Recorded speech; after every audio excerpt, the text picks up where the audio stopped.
Okay, it's time for the fish boy to get some love. Now, Rafayel is kind of one of those characters. I'm still deciding whether I like him as a love interest or whether I kind of see him more as like a playful bestie. So this will be interesting. Right. The scorching wind wakes me from a light sleep and as I open my eyes, a vast and primitive golden wilderness bursts into view. The car is driving through the rugged, rock-covered desert. Weathered city walls and vermilion pavilions come into view. Let me know if my reading is okay, by the way, because I tend to stutter over my words a lot, and sometimes I look at a word and mispronounce it. So if you're not liking my reading style, let me know and I'll try to change it up, but I think we're doing okay. Am I dreaming? No, this can't be a dream. A week ago, we took our Regal Antique on behalf of its owner, and Rafayel and I plan to travel to the location marked on the treasure map afterward. Oh dear. This can never go well if it's Rafayel. Oh no, we're back at his place. On a relaxing afternoon, I used my phone to look up the location marked on the treasure map. It happens to be a mysterious ancient city of sorts. That's odd. Why can't I find any information? This treasure map is so old, could it be that the city-state has already vanished? If so, our month-long travel plans will be for nothing. Oh, he's cute in that outfit! Rafayel stirs, turns his head to look at the map and then examines the directions of the rivers and the mountains. Isn't this the Bin Shah ancient city? How the fuck do you know? Audio, please don't start lagging on me. You've been doing well. Our month-long travel plans won't be ruined. It hasn't disappeared. How the fuck do you know? It's kind of small and somewhat isolated. It doesn't really interact with the outside world. That's why you couldn't find it. I didn't expect Rafayel to recognize this place. It piques my interest, and I sit up and look at him. Have you been there before to find inspiration? More like to rest. And also chasing after a spectacle. What spectacle would that be? You can see a once-in-a-century teal sky there. And since I was curious, I had to get a look-see. A teal sky? I imagine the scene filled with a soft teal hue as Rafayel sits below it, his shadow stretching into the distance. So did you see it? Rafayel shakes his head, picks up his paintbrush and palette, and then mixes some teal paint. No. They said it'd be a while before 100 years have passed. I wonder if we can see it this year. If we're going there, can I take you on the route I used before? Does this mean I can start getting excited? Seeing my eyes light up, Rafayel puts down his brush and smiles at me. Do you want to see the teal sky that much? You're grinning from ear to ear. Yes! Of course, I want to walk the path you walked on. I pinch Rafayel's hand. Wouldn't it be interesting to have our footsteps overlap at different times? Oh god. Recalling this, my consciousness gradually returns. I hear Rafayel chatting with the diver. I see. The driver. So you two are here for your honeymoon? What? Rafayel glances at me and starts messing around. This is the first stop of our honeymoon. We have a month ahead of us and many places to go. What? Now wide awake, I poke Rafayel's waist and grumble. Ouchie. Why are you telling others nonsense? And why did you make that assumption in the first place? When did I speak nonsense? Just now! Rafayel raises an eyebrow as if he's about to state a fact. Spending a sweet month traveling with someone you like? Isn't that what a honeymoon is all about? No, that's just a bestie vacay. That's a stretch if we're talking about the definition of honeymoon. The concept is different. Oh my god. Oh my lord. He's a fucking idiot. I'll do the rest of that stuff with the rest of the time I got left. Wow. After we enter Bin Shah ancient city, we head to the place that Rafayel had stayed in. It seems we arrived just in time for the morning market. The ancient city streets are bustling and the scent of fresh fruits fills the air. Oh, someone suddenly bumps into my shoulder. Rafayel studies me and pulls me to his arms subtly. Let's go. I know a shortcut that's less crowded. Fine. He takes my hand and leads me to a inconspicuous fork in the road. What's with all the big words, guys? I spent a long time admiring the paintings on the walls when I was here. He points to the walls on both sides of the alley. I follow his gaze to see large, colourful murals.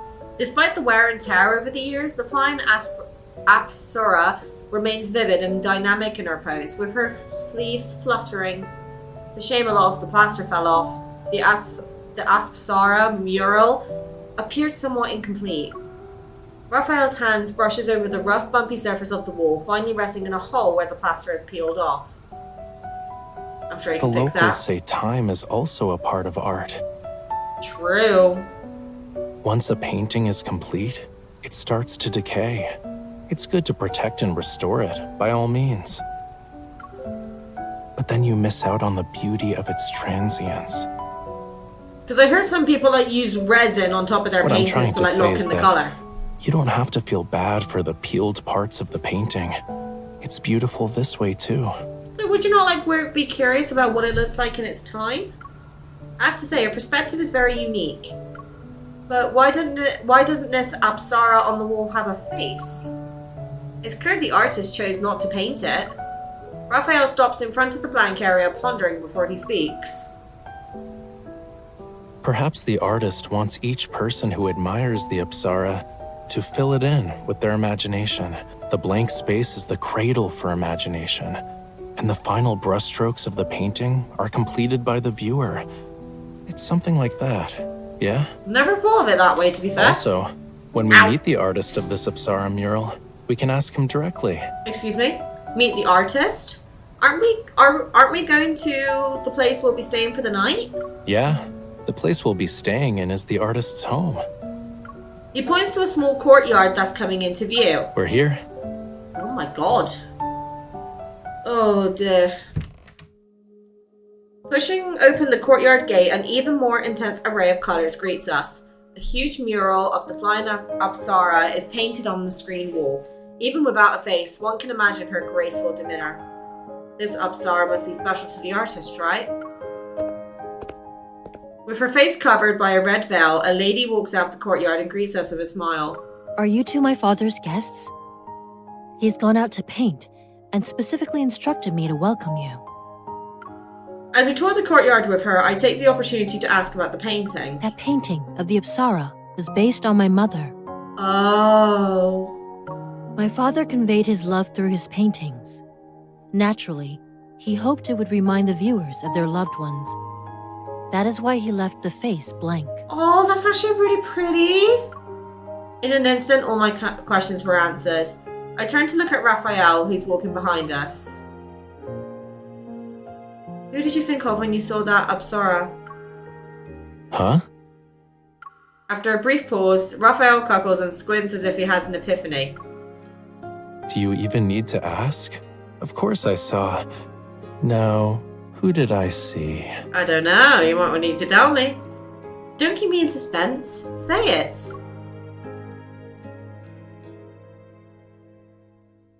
Raphael walks over and pinches my nose. I saw someone who made me fall in love with this land.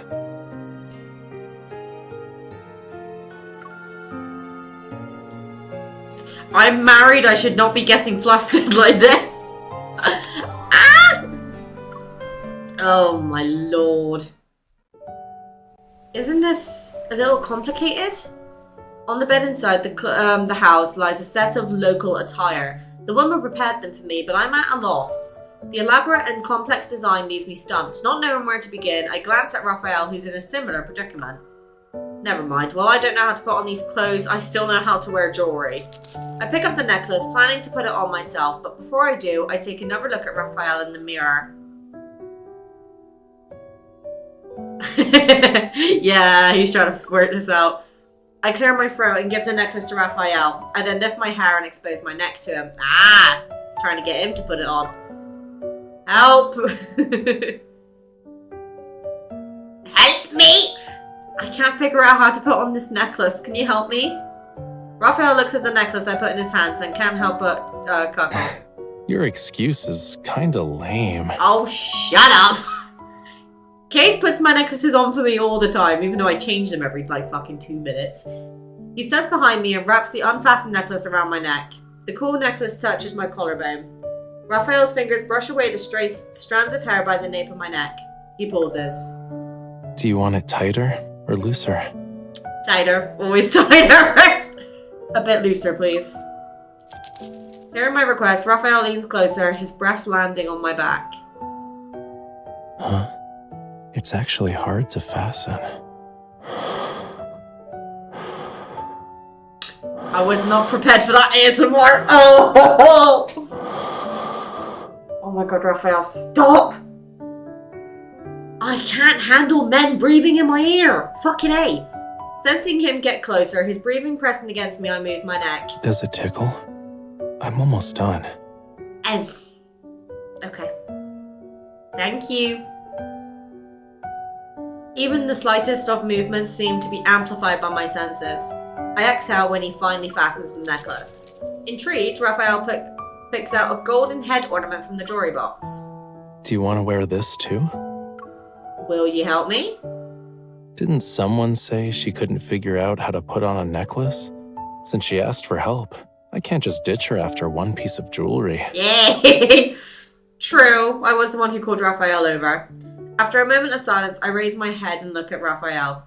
Alright, go ahead. Why do you look like you're about to come face to face with death? Is it that terrifying?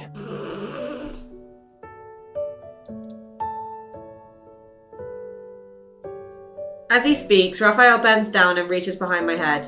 The sudden closeness makes me instinctively close my eyes. Why are you closing your eyes? I open my eyes a little later than I should have, and Raphael's face is still in front of me. He's so close that even my reflection in his eyes is clear. It's nothing. He carefully fiddles with the pendant hanging on my forehead, and my gaze starts to drift here and there. I accidentally look in the mirror. Our reflections are very close to each other, as if we're one. Aww. Okay, he's growing on me. He's kind of sweet, actually, isn't he? Coming to my senses, I see Raphael has already stepped back. He pulls out several colourful ribbons from the jewelry I had overlooked.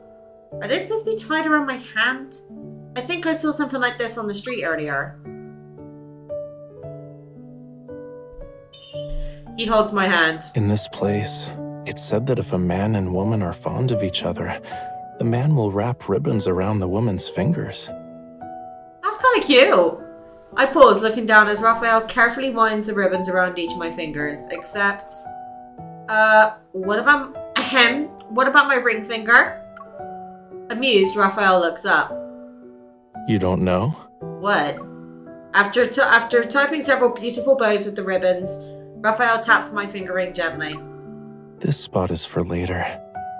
Oh!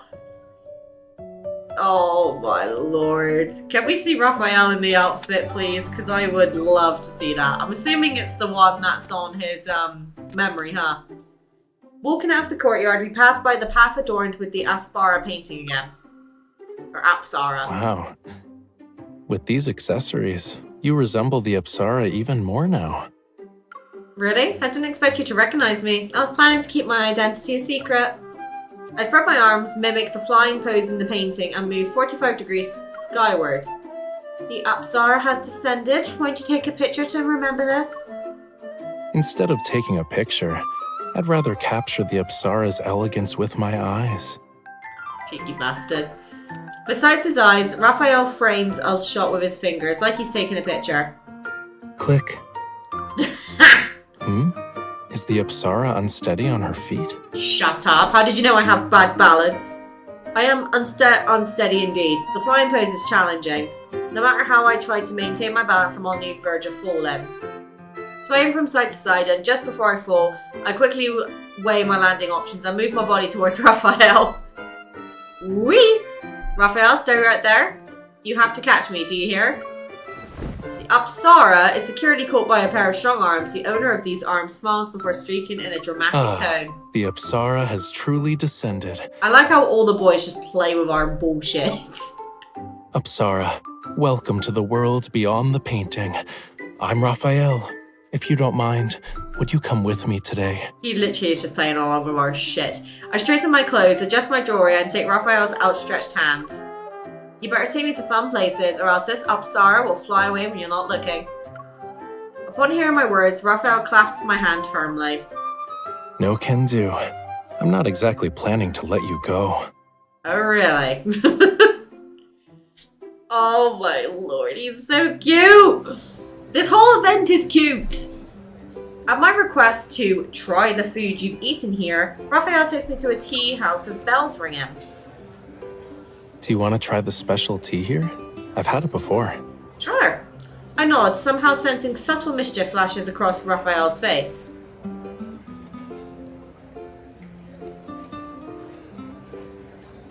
In front of me, Raphael talks to the waiter, pointing and circling on the menu before holding up to say 1. You only ordered 1 cup of tea? Yeah, I'm not thirsty. It's for you. Oh, is he gonna pull a prank on me? The tea arrives. Springing into my face, I narrow my eyes and sneak a glance at Raphael's reaction. He remains calm, which makes me even more suspicious.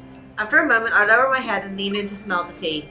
Surprisingly, a pleasant fragrance wafts from the cup, and everything seems fine. Why don't you drink first and tell me how it is? Why? Don't you trust me? Raphael pouts, takes the tea and drinks it. His Adam Apples moves, and he still looks unfazed. Now do you believe me? It's just ordinary tea. Nothing's wrong with it.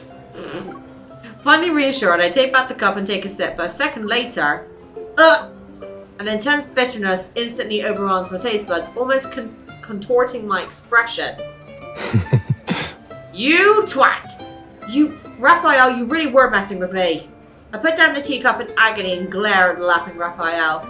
How could you drink such bitter tea without any reaction? Did you hold it in just to trick me?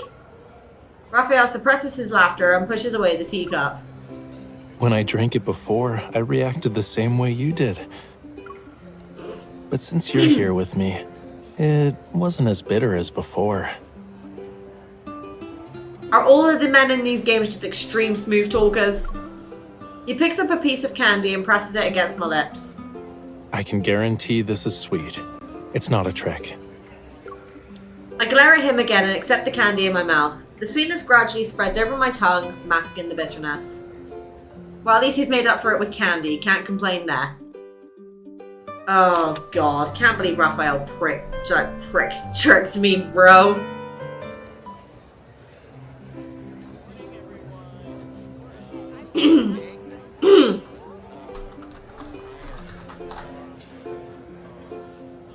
Okay, the bitter taste in my mouth disappears thanks to the candy. I move the teacup further away to pick up a delicate fruit to eat. Hearing music drift from below the tea house, I lean over and look down.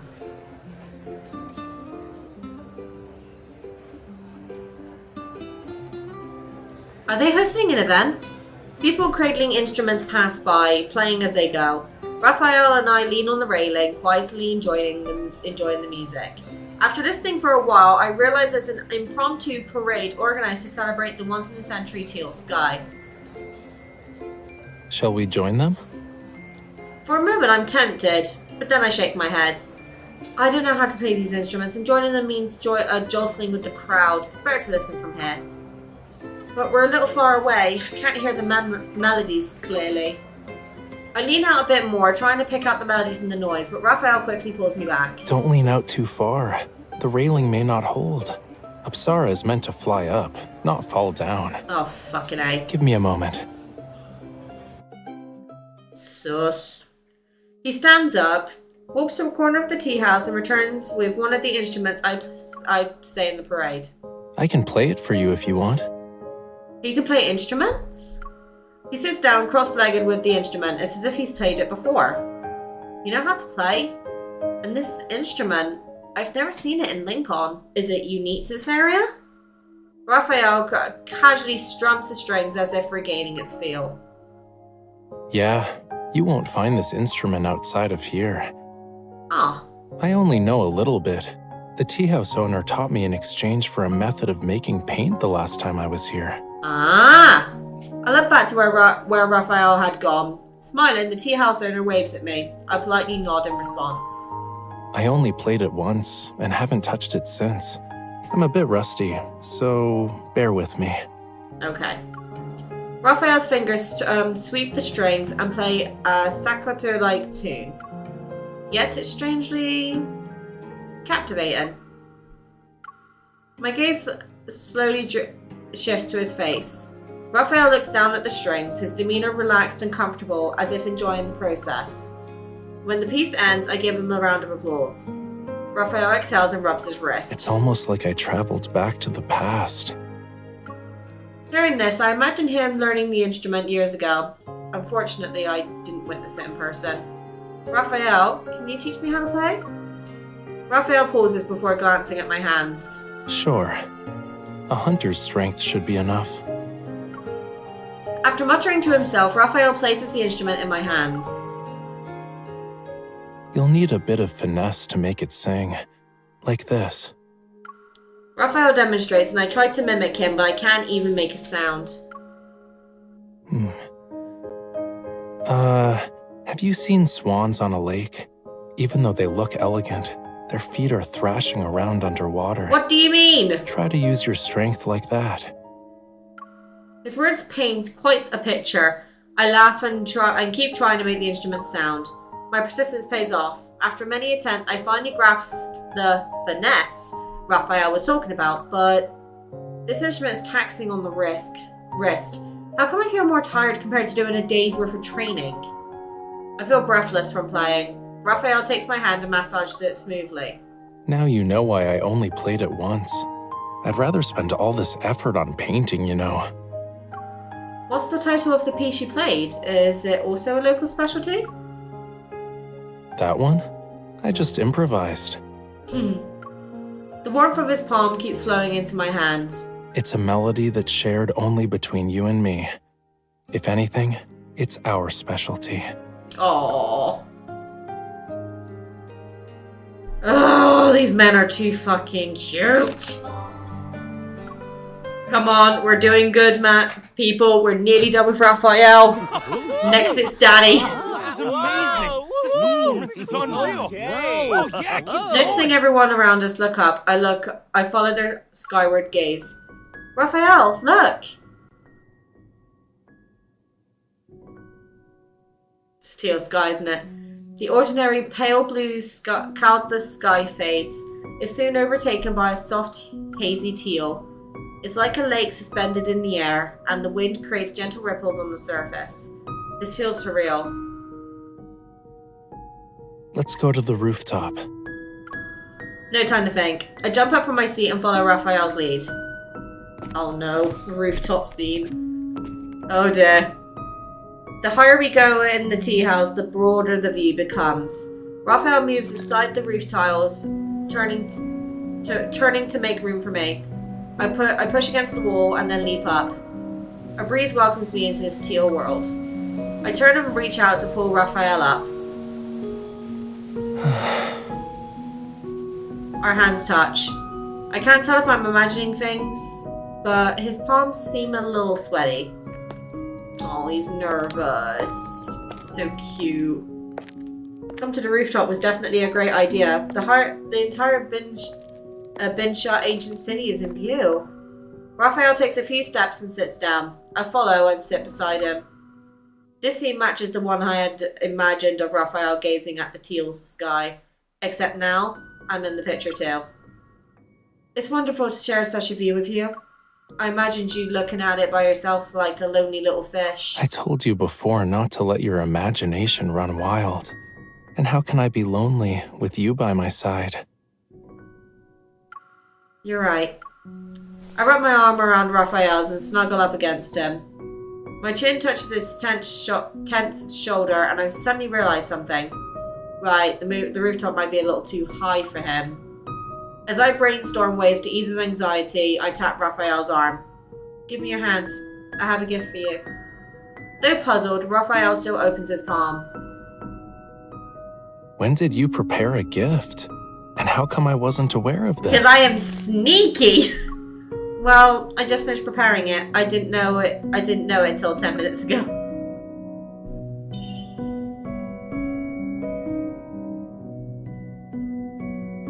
I wink mysteriously, interlocking my left hand with his. Then I untie the ribbons around my fingers and bind them again, wrapping our fingers together. Here's your gift. With my task complete, I raise my head to see Rafayel's reaction. Not nervous anymore, are you? I wasn't nervous. Stop making stuff up. Oh shit! I laugh, pretending to be disappointed. I shake my head and reach out to untie the ribbons from our fingers. Alright, I made this gift because someone's afraid of heights. Since he said he's not nervous, then I'll... Wait, I was talking nonsense earlier. Don't worry about it. Rafayel stops my attempt to remove the ribbons and tucks our intertwined hands into his embrace. Once you give a gift, you can't take it back. True.